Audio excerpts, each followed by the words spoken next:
با معرفی یک گیاه دارویی در خدمتتونم. گیاه بومداران طبعش گرم و خشک، روش مصرف به صورت چای و دمنوش. گل گاوزبان طبعش گرم و خشک تا معتدل، روش مصرف به صورت دمنوش و عرق. دوستان خواص همشون هم براتون تو فیلم توضیح دادم. گل بابونه طبعش گرم و خشک، به صورت بخور، روغن و همچنین دمنوش استفاده میشه. مرزنجوش هم طبع گرم و خشکی داره، به صورت دمنوش و روغن استفاده میشه. گیاه بابادم طبع گرم و خشکی داره، به صورت جوشونده و دمنوش استفاده میشه. گیاه قاصدک طبع اونم گرم و خشکه، به صورت دمنوش و چایی استفاده میشه.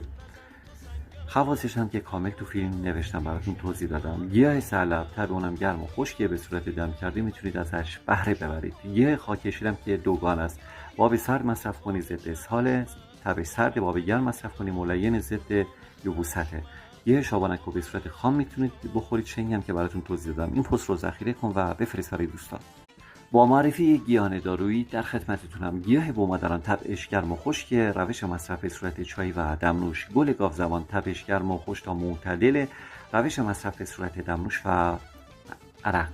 دوستان خواص همشون هم براتون تو فیلم توضیح دادم. گل بابونه طبعش گرم و خشک، به صورت بخور، روغن و همچنین دمنوش استفاده میشه.